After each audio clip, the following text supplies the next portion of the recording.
Welcome back to another Monday Moments with Brock here at the Maples.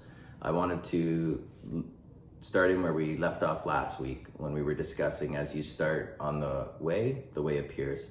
This week, another quote very close to me is, sometimes you have to risk it all for a vision no one can see but you.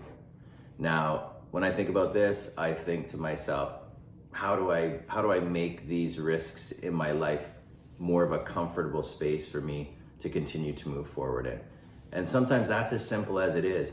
You look back at those successes as we've talked on in the past, you look back and knowing that there's always gonna be a way and there's a step forward. And sometimes a risk is exactly what we need to propel us to that next level. And there's no risk that is too, it doesn't have to be on a grand scale. Again, look at it how it relates to you specifically. My risks and your risks and the next person's risks are gonna be different.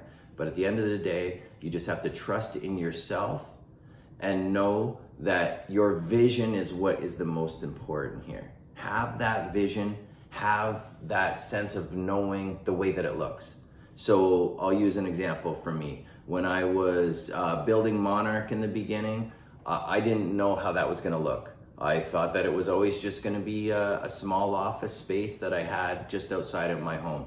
When I thought of a risk of moving it up to up to where it is now on Woodsley Ave, I thought, wow, am I gonna be able to do this? How's this gonna work? So I had to stop.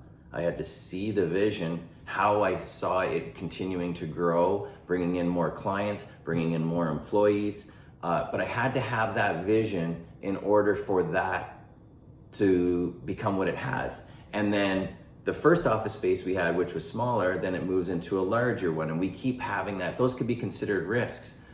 But it wasn't a risk because I continued to see my vision.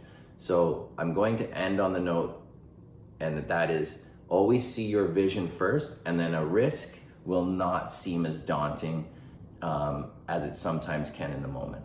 So again, thank you for joining me, and we look forward to seeing you again next week.